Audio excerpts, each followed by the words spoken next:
I'll be doing a session today on building a FHIR implementation guide. And we're going to do this completely online without installing anything. We're going to use FHIR Shorthand for it. We're going to use Simplifier for it. And I hope it's the easiest introduction to make an implementation guide without anything you need to install or any tools you need. And hopefully also not too much background. So yeah, Tarek already did my introduction. Thank you very much for that, Tarek. And thank you for monitoring. I just want to add one slide on what FHIR is for those who don't know. So FHIR has been around as long as the FHIR specification because our CTO, Ewout Kramer, is one of the original writers of the FHIR specification together with Lloyd and Graham. And ever since then, we've been building all the tools and services and training around it to help you implement this. So we're offering a lot of trainings. We're offering FHIR Dev Days, the conference that we run every year. It's like FHIR North, but for the rest of the world. But mainly we build these tools to help you work with FHIR. And the tools here, I use this slide a lot to show both what the entire FHIR community looks like, but also where our tooling fits in. So basically you have FHIR data modelers, and that's what we're going to focus on a lot today, because that's the yellow tools here in this cycle is the stuff I focus on in my daily work. You build a FHIR implementation guide, a FHIR data model with tooling like Forge, FHIR Terminal, or FHIR Shorthand that I'm going to show today. And once you're happy with that, we have a collaboration platform, simplifier.net, where you can work together on fine-tuning that data model, building the documentation around it, publishing it. Simplifier is also hosting the official Canadian FHIR registry on there. So we're going to look at that for a moment. And that's the main cycle that we're going to look at today. But of course, that's not where FHIR stops. That's where people take a FHIR implementation guide. They use it in a FHIR server like Happy or FHIRly server, and then make sure that they get the data into the right format and do the validation. And then once you have that, you have a FHIR API, and that's where the real magic can happen. Start building FHIR apps, and you can, for example, use the open source.net SDK that we maintain ever since for that, and that also underlies all of our tooling. Good, so that's all about FHIRly. There's one more slide that I always like to use, and that's just making sure in that yellow cycle there of building a FHIR implementation guide, where are we and what we'll be covering today. So every FHIR development project kind of starts with a use case where you think, okay, if we only had FHIR here, we would be able to exchange better with each other, or patients would be able to get access to their data, or some other use case. You start talking to your stakeholders, you start building that logical model of what needs to be in your FHIR data model, which entities, which data types, and that's still separate from what FHIR specifies. But then, of course, at some point you need to map those on each other. And then you get into the real FHIR data modeling cycle of building FHIR resources with Forge or FHIR Shorthand, doing quality control on them, making sure that they make sense and that they're all valid. And that's when you have a bunch of FHIR resources. And that's what we're going to build today, and we're going to use FHIR Shorthand for it. And then the second step is the documentation step. So you have the machine-readable artifacts, all those FHIR resources. But of course, you need to have some human-readable documentation around it for people to actually see it and be able to use it and understand how to use it. And that's what we call a FHIR implementation guide. So then you have a development version of both, and then you really get into the publishing cycle, where you make something available to the rest of the world so you can eventually get feedback on it. And this publishing step consists again of these two different components. So you take those machine-readable artifacts, and that's what you make a FHIR package out of. We're going to see Canadian baseline FHIR package later today. And you also take your implementation guide and make a released version of that. So you give it a name, you give it a version number, and that's your FHIR package and your implementation guide that goes along with that. So that's the first release. And of course, then you collect feedback and you keep going through that cycle and improving your specification over time. until it's perfect or obsolete or combination of the both. And we're really going to focus here on the build and document step in this session today. But all of the rest can also be done online and with the tooling.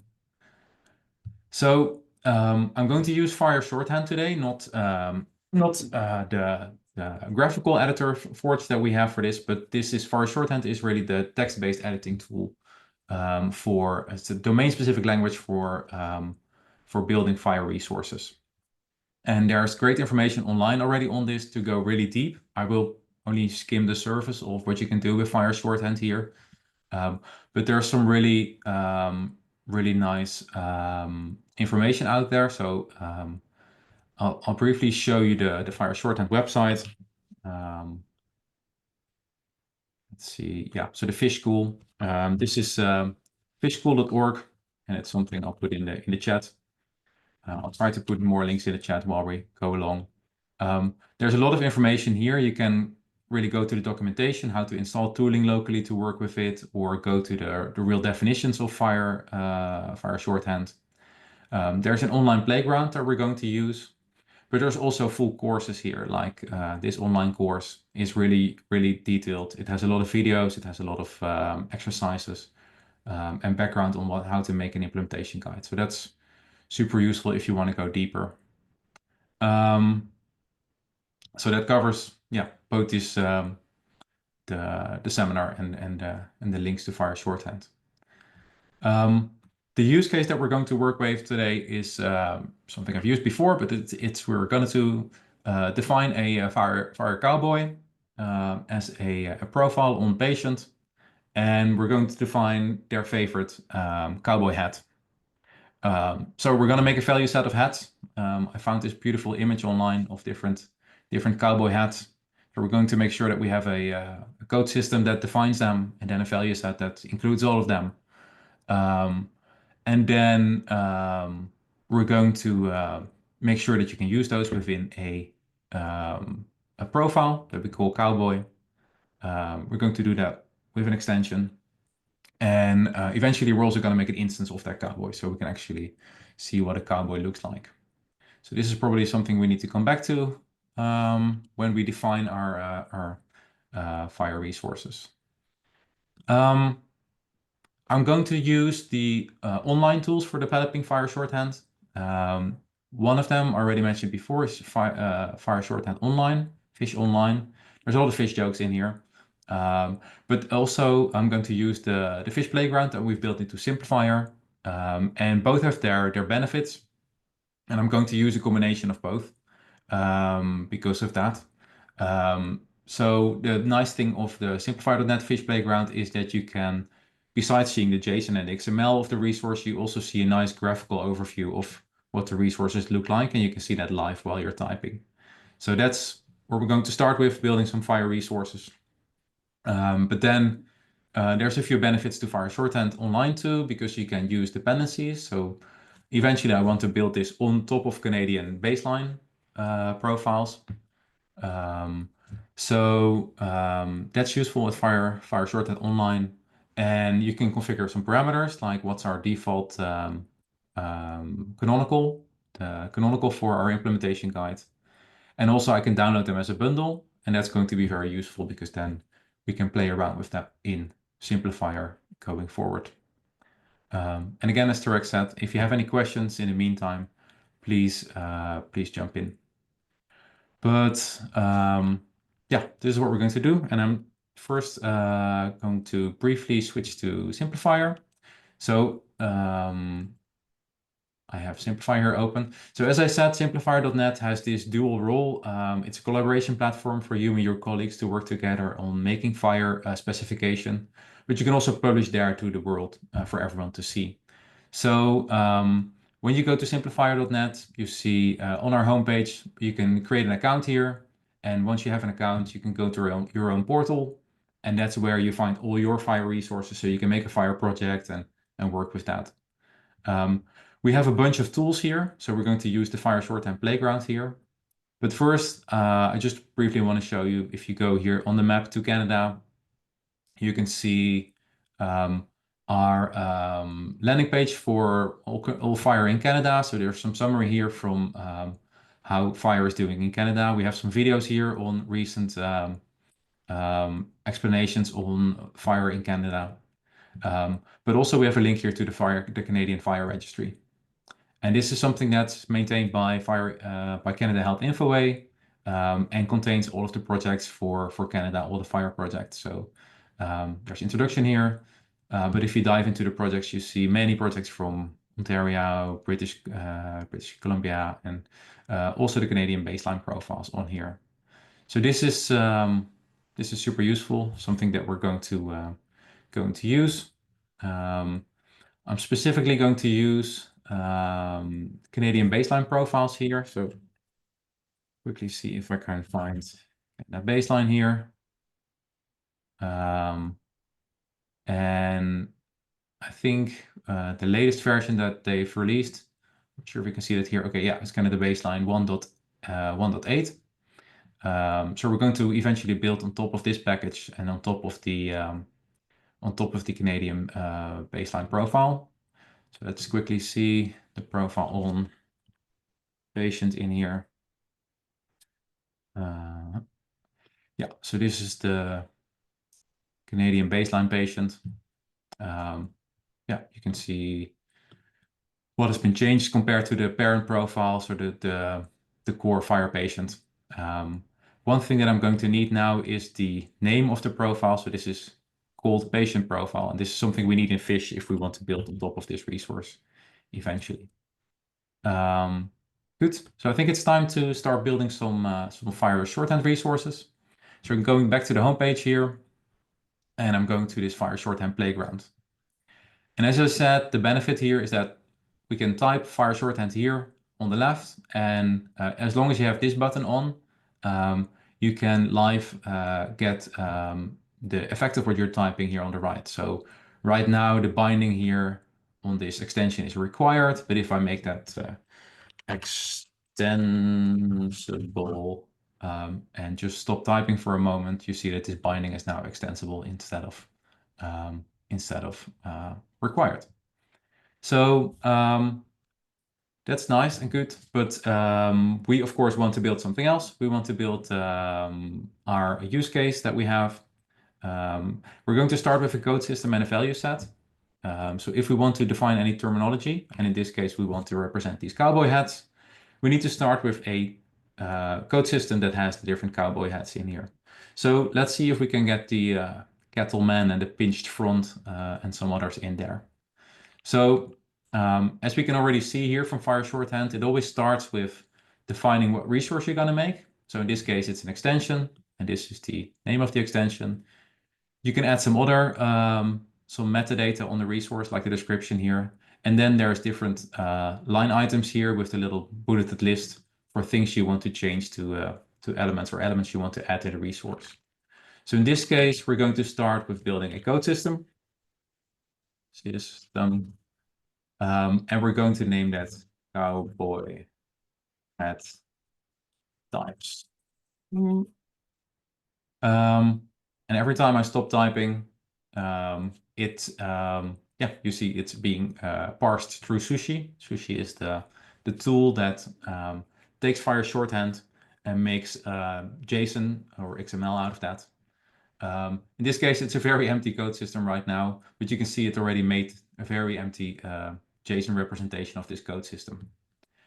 So now we can give this code system a name, or it has a name, but we can give it a title. So a more human readable title, for example, something like the cowboy hat types. Okay, so now you see the title being added there. Same for the description. And this is something you can also follow along if you want to. If you go to simplify.net and then to that FHIR Shorthand playground. Oh boy. Okay, not a very interesting code system this far because we don't have any codes in there yet. So let's start making some. So we're going to add some of these line items with a bullet here. And if you want to define a code, you do that with a hash. So I think the first one that we had here was cattleman. So let's do a cattleman. And now we have already one code in here. It's the cattleman. We can also see that within more the visual overview here. So we have a cattleman, but we can also, if we type some text between quotes here after this, we can also give it a more human readable description. So with a nice capital in there. So we have our first code in there, and let's keep going. What's the other pinched front? Hashtag pinched front, and then give it a nice name. Good. I'm gonna do a few more, but not too many. Rick. Let's go Rick.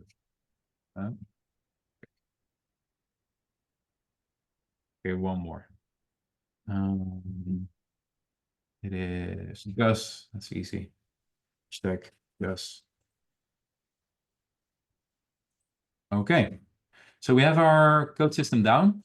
That's easy. And now we can make a value set. And the value set is just going to be a very simple one that includes everything from this code system. So again, I'm going to start with typing, okay, we want to make a value set here, and the name is going to be cowboy at types. Well, and let's give it some different name. So value set VS. So you see there's the simple definition of our value set. Again, we can give this a title. Cowboy at and a description. I'm going to leave that out. You understand how that works.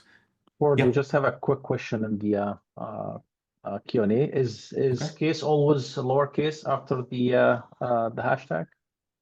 That's a great question. I think that's a convention, but actually I'm not completely sure. I would need to look that up. If anyone else on the call actually knows, then feel free to chime in. Thanks, Tarek.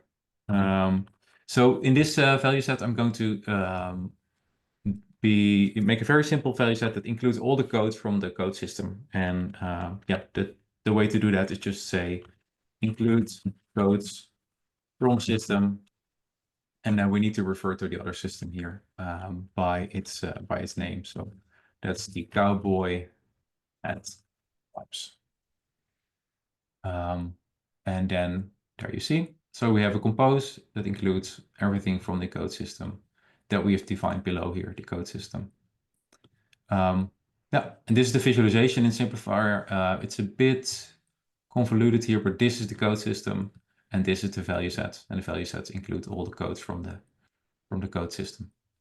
So easy as that, we've made 2 FHIR resources. As you can see in FHIR Shorthand, you can type that within one file.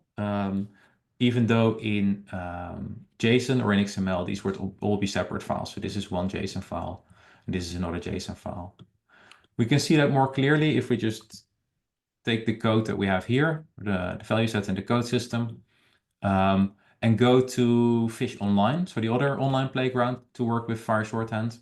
So here you can find Fish Online. And if I paste the same fish here, I can say convert to JSON, and it's running the same sushi, but here you see it breaks it down in 2 different resources. There's the value set and there's the code system, both their own JSON resource. And as I said, there's a few benefits here. So we can also do configuration here. And in this case, you may have noticed that the canonical URL for all of our resources, the value set or the code system, all start with example.org. Well, that's of course not very pretty, not very distinguished. So I want to set that up to my Acme demo organization, and I always use the canonical URL for that I actually own, which is called fakeacme.org/FHIR. And then for this specific project, let's use Acme Canada 2024 as the canonical URL. So that's all I'm going to do now here. Later we can use the dependencies part here too. But if I do my conversion to JSON now, you'll see it actually uses that Canadian Acme canonical URL. So that's nice. We have a value set and a code system. And let's do a few more resources. So going back to the place where we make our FHIR resources here in the playground, I think it's time to actually start using that that value set. So we can actually add it to a cowboy profile, which will model as a profile on patient. So maybe we should start by making a profile. So I'm going to say make a profile, easy as that we name cowboy.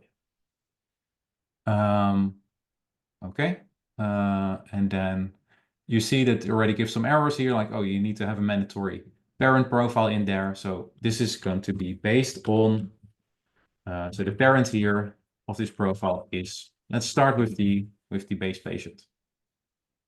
Okay, now we have a very simple cowboy profile that actually doesn't include anything yet, but we do have a name and we do have, it's based on patient. And we can make some changes here to the parent profile. So if we look at the core FHIR patient, and that's actually one of the kind of downsides of FHIR Shorthand, you need to know what you're going to type here. Like there is no, it's not helping you here with finding what elements there are to change. But maybe if I open the baseline again, let's see. Let's go back to just home simplifier and find the baseline.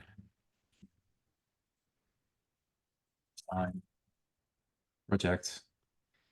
If we find the patient profile again, we can see what kind of changes we can make. So, for example, we see that there is a photo element, and that photo element can occur 0 to unlimited amount of times.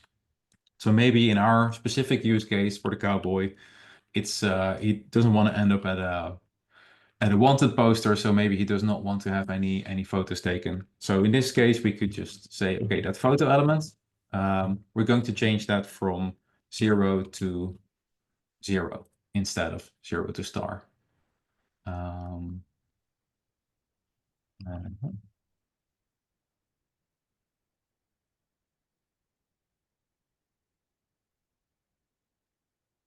I'm not completely sure why it's not showing up, but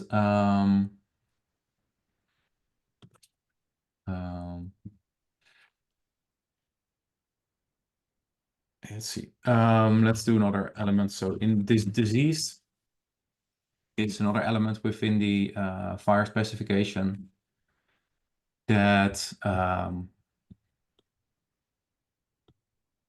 let's see. Deceased in the FHIR specification is a can be either a Boolean or a date time value. So in this case, we might want to say, okay, we really need the date time when the cowboy passed away.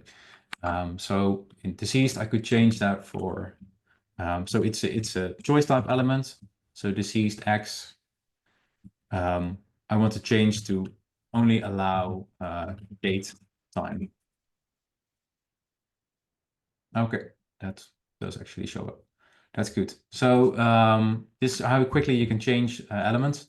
But when I want to add an extension here to capture the favorite hat for this cowboy, I do first need to define that extension. So let's come back to this profile in a moment and start defining an extension first. So my extension is going to be called favorite cowboy hat. And there we have a extension already. And again, extensions always have a value, but value can be anything in a base extension. So in this case, I'm going to narrow that value down to only allow a code there. So I'm going to narrow that down to coding. So now you see we have a value here, and it can only be coding. not just any value anymore. Because our favorite cowboy hat value needs to come for, doesn't just need to be a code, but needs to be a code from our value set here. So we're now going to limit that element to value X needs to come from our specific code system that we have here, our value set. And that is cowboy hat times value set, the name that we defined here above. And I think I need to, first I need to type this correctly. That helps. And then I need to type that correctly. Yeah, there we go. And now it's actually bound to a required binding to this value set. So that's cool. We have our first extension, and the extension now can be used within this cowboy. So I'm going to say that the cowboy will have an extension in here. Extension, and it has an extension array, but it needs to contain the extension called favorite cowboy hat. Because that's the name of the extension, and we're going to name that within our profile. This extension is going to be named, well, very simpler, but you need to choose a name here. So it's going to be favorite cowboy hat, and we, I think, also need to specify here how many times it can occur. So a favorite cowboy hat is mandatory for our cowboy. Okay, that seems to do the trick. So now our cowboy here has an extension, and the extension is called favorite cowboy hat, and it's mandatory. So it needs to occur at least once. Okay, so now going back to our use case, we have created the code system and the value set. We've created an extension and using that in our profile, and it's bound to that value set. All we need to do is make a cowboy now that actually adheres to that profile. So a nice example cowboy here. Any instance of a profile starts with the code name instance. And I'm going to name this cowboy sample. I need to specify, of course, what it is an instance of. And we need to link that to the profile that we've made. So this is going to be an instance of cowboy, because that's what we named the profile here. And then the validation click list tells us, oh, hey, but you told us just seconds ago that you need to have at least one cowboy hat in there, and we haven't specified any here. So it's justifiably giving us an error here, telling us that the cowboy is right now not a valid cowboy.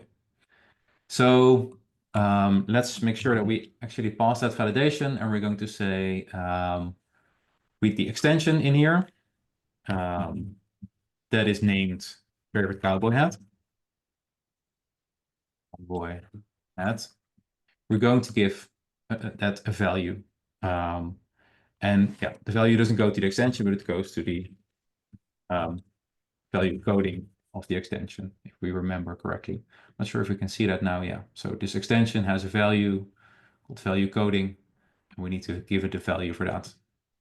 And the value is going to be something out of our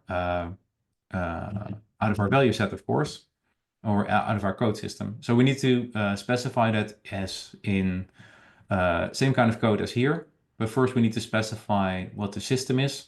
So the system is called cowboy hat types, and then we do that same hash or pound sign, and then we can choose either of those codes. So let's do the Cattleman here. I hope that makes a nice valid cowboy here. Yeah, so here we have a patient. It claims to be a cowboy, so that's the method of profile here. And there's an extension in there with favorite cowboy hat being out of the code system, cowboy hat types, the cattleman. Good, we can add some more information here. Maybe we give it a name. So maybe name given is John, and name dot maybe is Wayne. That name dot give is not a real, but given is great. So now the cowboy also has a name. I think that's enough for the resources right now. So let's just again do what we did before. Copy this and bring it over to the other visual editor. So Fish Online. I'm going to paste that here. I think the setting is still there that we can make. That we can make a nice fake Acme canonical URLs out of there. And you see we have profiles, extensions, value sets, and instances. The final thing I want to do before we make an implementation guide of this is make sure that the cowboy is not just based on the base patient, but it's actually based on the Canadian base patient. And I think we, at some point, well, first we need to specify that we're going to build on top of the Canadian baseline profiles then. I think we've seen before when we went to Canadian baseline profiles that the latest release of Canadian baseline is called this way. I think I copied that. We need to specify that here with a hash in between. So let me make that like this. So we're just saying we're building on top of this version of Canada baseline. And now we've done that, we can actually refer to resources within that specification. So if we go to the baseline, we had this profile on patient in here. And the name of that profile was, I think I still have it on my clipboard somewhere. Yeah, patient profile. Not a very original name, if I may say so, but it works. So instead of building on top of the cowboy or the base patient, FHIR base patient, we're going to base on the patient profile. So if I convert it to JSON again now, we can see that the base definition of the cowboy is no longer the regular FHIR patient, but it's based on Canada baseline, the patient profile in here. Cool, so that's all I wanted to do here on building FHIR resources. I'm going to save these, and what it's going to do is give me a zip file with all the different JSON files that we've made here in there, and also with the fish file that we have. So with that, I'm going back to Simplifier and going to build a little implementation guide around this. And I should probably not spend too much time on that, Tarek, because I think we have 10 minutes left. We've got 10 minutes left, yes. Okay, good. Well, let me just quickly show you then. I'm going to go to actually my organization portal in this case. So Acme, because we were building an Acme project. I'm just going to make a new project in here. So a project is basically like a GitHub repository, something where you can put all your FHIR resources. So I'm going to call this Acme Canada 2024. It's going to contain like all resources for demo at North 24. It's an R4 project. I'm going to manage that with a team. It's a national project for Canada, and it's a public project. So now I've made a little repository where I can put all my FHIR resources, and in here I'm going to go to the files and then upload that little zip file that we just got from Fish Online. Probably the latest one here. Upload that. And you see it now added like a fish, all our fish files, but also like the structure definition for cowboy and our extension and the example and the value set in the code system. So we see them all here really nicely. We can dive into them. So if I go to the profile, when I go to cowboy now, we'll see that there is an error here because hey, this is referring to the Canadian baseline, but we have not specified yet in this project that we're building on that. So I'm just going to go to the project level, to dependencies, and say, hey, we're building on top of Canada core, just like we did in Fish Online. So that's CA, baseline, and then the 1.1.8 version. Adding that in. Now we can actually also in Simplifier refer to those resources. So it's going to build our little profile now.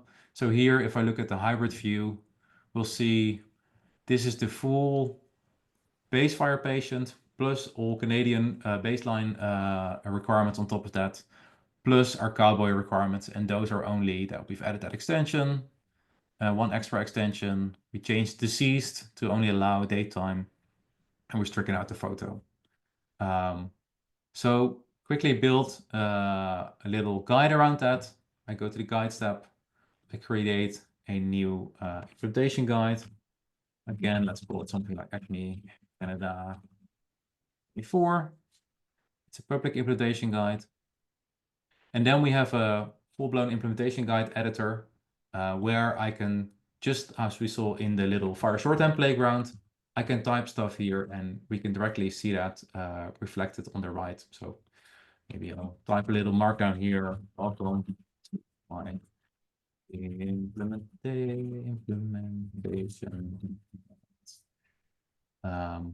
And if I hit, in this case, Control Enter, it's going to be reflected here. And we have already a live guide that people can look at. There's different styles to choose from. I'll keep it a bit simple now, but I'm just going to add at least a page for our cowboy. So I'm going to add a resources folder here. And under there, I'm going to add a page for our cowboy.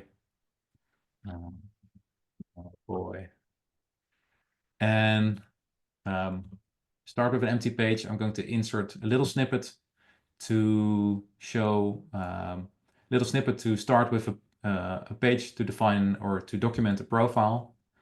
So the page starter for a profile I'll choose here.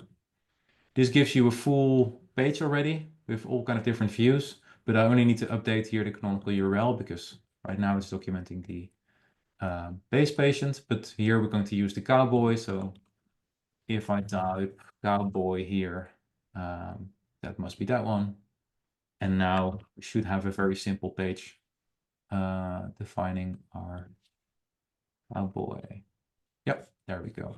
Okay, if I look at the preview here, I have a very simple implementation guide documenting our cowboy with all the different views and XML and JSON and some metadata here. And if we would have any also terminology bindings and constraints. I think given the time, I should probably leave it there and leave a little bit of room for questions. Just to recap, finally end up, I'll share these slides because you can also develop fish locally. I haven't shown that here. I just did the online trick. But it does require you to be able to install Node and other tools on top on your laptop.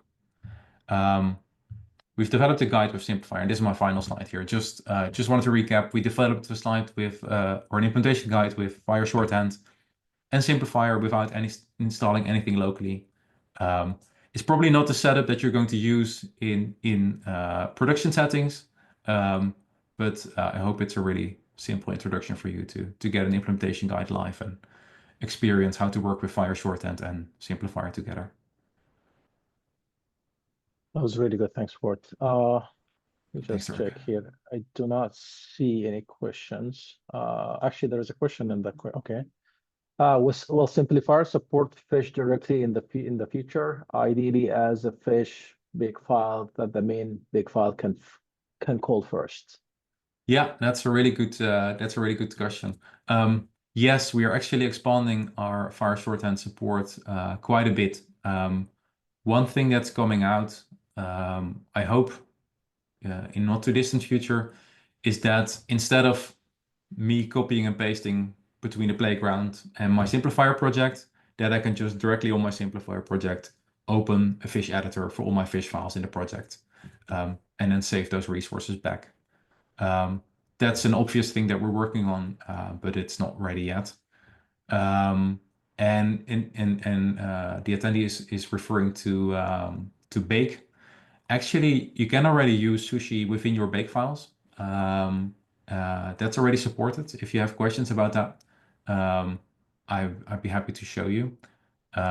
It's just, yeah, I'm not sure if that's at package creation time is the best way to do your first translation from fish to FHIR resources, because yeah, packages are forever and you don't want to make mistakes while creating them. So Thanks um, for it. We just have another comment that, fish force would be awesome. So yeah, that's yeah, I fully encouraging. agree. That would be really nice. I can, if there's no more questions coming in, I can try to see if I can do a very sneak preview of what it looks like on our staging server. I have something called my independent fish project here. So the idea is how it should work is you go to your project, you go to the experimental file editor, what we call right now, on there. And then you can just open any fish file here on the left. So in this case, let's say a complex extension.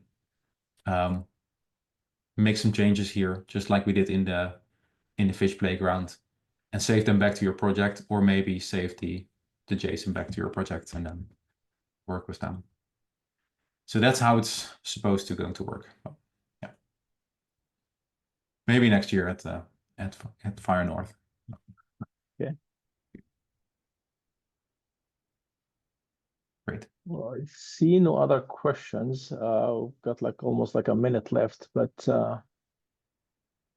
if there are no other questions, or if anybody's got more question, later on, you can reach out to you, obviously, as you have it on the screen through your email address or on the website directly. Yeah, that'd be perfect. Yeah, Okay, via the Zoom chat that we have here, or LinkedIn, or email. Happy to hear any questions. perfect. Thanks Thank so you very much. much. Thank you, Ward. That's all the time that we have today, and thank you to our audience members. When we hope you guys enjoy the rest of the conference. Thank you. Thank you.